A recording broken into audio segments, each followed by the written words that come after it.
السلام عليكم صاحبيال soo dhawaada mar kale application-kan hortiina ka muuqda wuxuu sheegi karaa da'daada adigoon u sheegin balse haddii aad raacdo steps-ka iyo tilmaamaha uu ku siinayo sida ugu saxan aad u raacdo application-kan haddii aad doonayso inaad tijaabiso waxaad ku dhufan doontaa ama aad taaban doontaa linkiga description-kan soo dhigay sidaas ayaad ku isticmaali doontaa balse intaada linkiga aadin waxaan isla eegaynaa qaabka application-kan uu shaqeynayo si aad ila fahantaan sidoo kale muuqaalkan waxaan ku tusi doonaa sida aan u sameeyay application-kan iyo waxa aan ku sameeyayba balse ugu horeyn muuqaalka like saar channelkana subscribe haddaan hore u dhihin haddaad tirina aad iyo aad ayaad u mahadsantahay okay application-kan ugu horeyn waxaynu leeyahay adigoon ii sheegin da'daada ma kuu sheegaa haa isku dayaan taaban doonaa kadibna waxaynu leeyahay number qabso 1 ilaa 9 kadibna ayaan taaban doonaa stepka xiga waxaynu leeyahay numberkii aad qabsatay ku dhufo 2 salaana marka hore 2 ayaan qabsaday 2 ayaan ku dhufan doonaa kadibna ayaan taaban doonaa stepka xiga waxaynu leeyahay tirada ku soo baxday u gee 5 okay 2 ku dhufo waa 4 5 u gee waa 9 kadibna ayaan taaban doonaa stepka xiga waxaynu leeyahay tirada ku soo baxday ku dhufo 50 kulli wax u baahanaysa calculator anu laakiin tirada ii soo baxday waxa weeyaan 450 kadibna ayaan taaban doonaa wuxuu leeyahay haddii bishii aad dhalatay la dhaafay waxaad u geyn doontaa tirada ku soo baxday waxaad u geyn doontaa 1772 haddii aan la dhaafin bishina yacni aan la gaarin bishii aad dhalatayna waxaad u geyn doontaa 1771 okay kadibna ayaan taaban doonaa stepka xiga wuxuu leeyahay tirada ku soo baxday ka jar sanadkii aad dhalatay okay waa ka jiray kadibna ayaan taaban doonaa okay stepka xiga markaa wuxuu leeyahay tirada ku soo baxday halkan gali tirada markaa ku soo baxayso waa qasab inay noqotaa 3 digit ama 3 number waa inay ka koobnaataa marka input-ka ka muuqda imka salaan xarfo ma gelin karo oo kuma qormeeyaan isku dayna ku qoro xarfo kuma qormeeyaan soo kale tirada haddii aan 3 digit wax ka yaraan geliyana ama aan isku dayo isagoo maran soo kale hadaan isku dayo in isagoo maran maxay aan samid raado ama button-kana taabto message ay soo saari doona application-ka uu leeyahay ii sheeg tirada ku soo baxday haddii sidoo kale aan geliyo 3 digit wax ka yar ama wax ka badan 3 good salaan 2 good aan geliyo wuxuu leeyahay waxba qaldan tiradu waa inay 3 good ahaataa okay hadaan ka badiyana sidaas oo kale salaan hadaan 4 aan ka dhigo message-ki lamid ah ii soo saaray okay haddii imka tusaalahan tirada ii soo baxday hadaan halkan geliyo haddii aan raado soo saar da'dayda wuxuu leeyahay da'daadu waa 23 numberka aad qabsatayna waa number 2 yacni numberkii aad qabsatay iyo wuxuu soo saarayay da'daadiba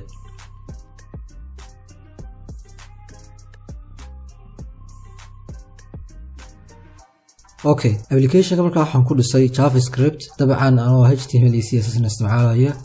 marka file-shan ayuu ka kooban yahay application-ku file-ka index-ka oo HTML ah script-ga oo JS ama JavaScript ah iyo style-ka CSS ah file-kan HTML marka hadaan ku horeyno marka aan qoray code-ka bilowga HTML-ka kadib ayaa waxaan sameeyay body-ga ayaa waxaan ku diyaarsaday ama aan ku qoray body-ga ayaa waxaan ku qoray element-gan class iyo ID ayaan siiyay isku magac ah oo waxaan u bixiyay container element-ga marka dhexdiisa waxa ku dhex jira element-ga kale ay ku dhex jira difka wax galaas ID ma laha isagu kaana waxa ku sii dhex jira hadaan halkan iska soo yareeyo kaana waxa ku sii dhex jira 3 element oo kala duwan oo mid uu yahay h2 ID ayaan siiyay leerado steps soo kale qoraal default ayaan ku diyaariyay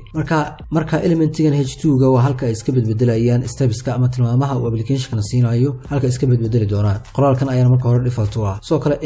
input-kan waa input-ka marka hore aan gelin doono input-kan oo ah input-ka marka ugu dambeysaan gelin doono waxa noo soo baxay areega noo soo baxaan gelin doono ama tirada noo soo baxda isna ID ayaan siiyay ID-ga waxaan ugu magac daray input soo kale placeholder ayaan siiyay qoraalkaas ayaan default ahaan u siiyay aan ku qoray iyo element-ga saddexaad oo isna ah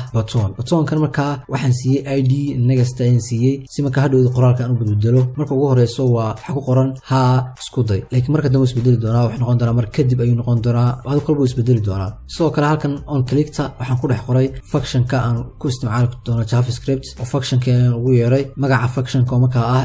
gasin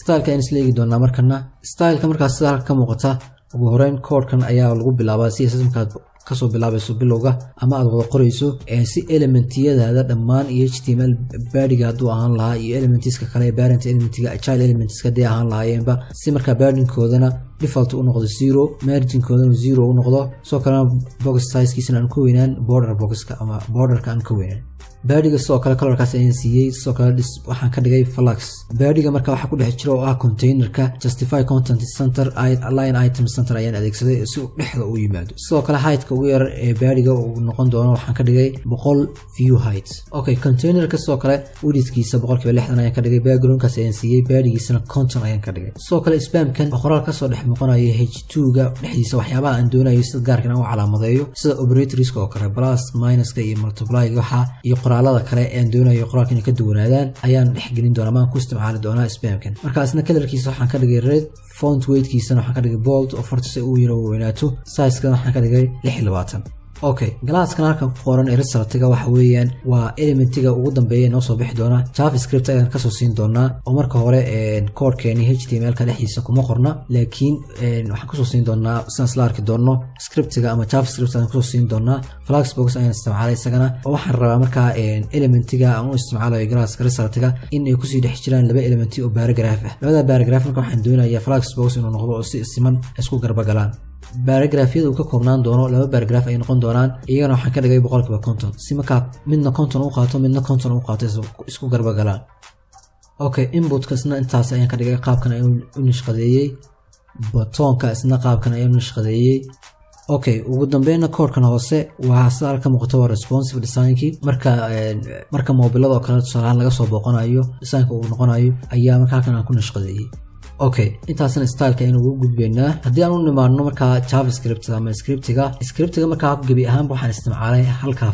functionkaas ayaan isticmaalay code-kan markaa functionkan ayuu ku dhex jiraa functionka markaa maadaama anu application uu yahay sidaan ayaan u isticmaalay laakiin badanaa waxaa wanaagsan functionka markaad isticmaalayso in variable-ada dibadda aad dhigato oo functionka dibadiisa aad dhigato kadibna parameterska aad ku siiso functionka aad ugu baasgaliso adigoo markaad u yeeriso functionka argumentiska kasoo siinayo variable-ka kadibna halka ku baasgareynayo iyagoo parameter si maxay functionka dhexdiisa aad ugu dhex isticmaasho marka aan u faariyo burladii wixii dhan functionka ayaan ku dhex riday qaabkaasi ayaan u qoray kulli marka dadka javascript basic ka dhisan way fahmi karaan sida loo isticmaalo functionska iyo qaabab kala duwan soo kale waxaad isticmaali kartaa arrow function laakiin arrow function ma isticmaalin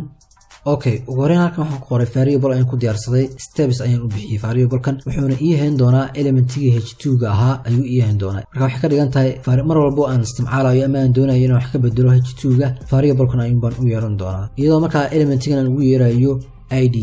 selectorka loo yaqaano id oo markaa document waxaan .get element by id haddaad doonto waxaad isticmaali kartaa glass oo halkan get element by id-ga waxaad ka dhigaysaa document.query selector ayaad ka dhigaysaa sidoo kale magaca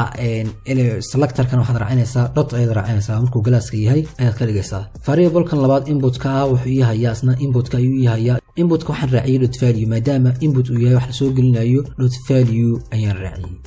okay stepska marka dhammaan stepska marka aan mari lahayn ama application-ka tilmaamihii uu siin lahaay oo dhan waxaan ku keediyay object-gan ugu magac daray all steps ayaan ku keediyay wuxuuna ka kooban yahay 8 property marka kulligoodna waxay hayaan string ama qoraal caadi ah ayaa ku jira okay stepski oo dhan markaan helnay marka step 1 step 2 oo sida marka qoraal ka muuqata stepski oo tilmaamihii uu siinaya application-ka si stepskaas aan u badbedelo waxaan isticmaalay switch statement haddaad doonto waxaad isticmaali kartaa if statement okay switchka marka statementiga waxaan siiyay stepska marka waa variable-kan kan noo yaala oo inoo hayay maxay h2 elementiga h2ga ahaa ee qoraalka aan ka badbedelayna marka waxaan step.inner html marka waxay noqonaysaa wax walba gudihiisa ku jira yani dhaamka dadaad soo baratay javascript ama dhaamka qaabka u shaqeeyo aad garanayso kulli waad fahmaysaa .inner html iyo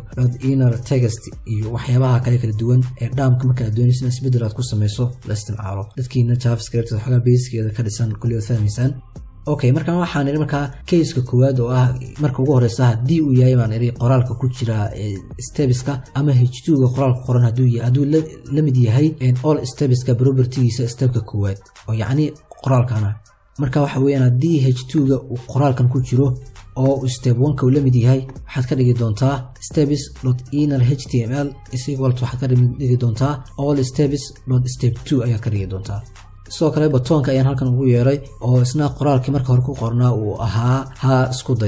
isku dayda ayaan ka bedelaynaa kadibna waxaan ku qoraynaa ama ku baasgareynaynaa kadibna stepskan kaloo dhan markaan marayna marka waxaan rabnaa inuu noo soo saaro kadibna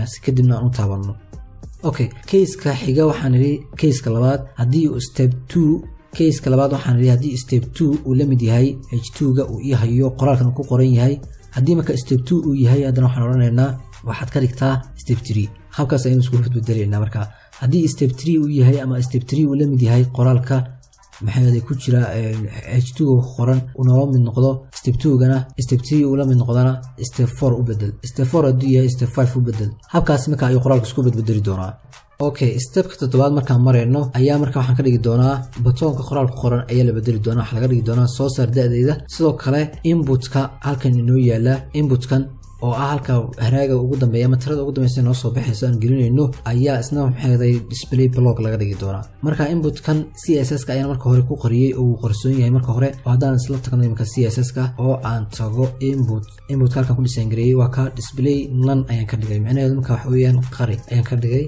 JavaScript marka ayaan ku soo muujin doonaa oo waxaan oran doonaa elementiga ayaan soo dooran doonaa marka hore get element by id input kadibna waxaan oran doonaa .style.display equal block marka waxaad ka dhigaysaa halkan aad ka dhigaysaa none okay stepka sideedaad markaan marayno waa marka qiimihiina aan gelinay oo batoonka aan taabanay kadib weeyaan oo marka aan haraagi ama tiradii noo soo baxday aan gelinay inputka kadibna aan batoonka taabanay soo saar da'deeda aan niri marka stepkaasi markaan marayno functionkan ayuu qaban doonaa programka oo ah ugu horeyn inuu tijaabiyo inputka inuu wax ku jiraan in kale tusaale ahaan inputka waxaan niri if ayaan isticmaalay if statement ayaan isticmaalay markan waxaan niri marka document.get elementiga inputka ayaan u yeeray waxaan leeyahay haddii display aanu none waanu ahayn yacni haddii display is not equal to none oo macnaheedu noqonaysa hadduu block yahay ama uu soo muuqdo inputkaasi sidoo kalena uu yahay eber oo uu maran yahay waxba aanay ku jirin alert ayaad soo saaraysaa message-kana ayaad soo saaraysaa ah ii sheeg tirada ku soo baxday ayuu ka oran doonaa application-ka haddii marka uu noqdo none uu noqon waayo sidoo kalena uu marnaan waayo oo waxay ku jiraan elsta ayuu rangarayn doonaa application-ka functionality-ga elsta ku dhex jira ayuu qaban doonaa haddana mar kale ayuu validation samayn doonaa oo wuxuu eegi doonaa in inputka uu mar labaad haddana uu yahay displaygiisa aanu ahayn none aanu ahayn is not equal to none mar labaad ayuu eegi doonaa isla markaana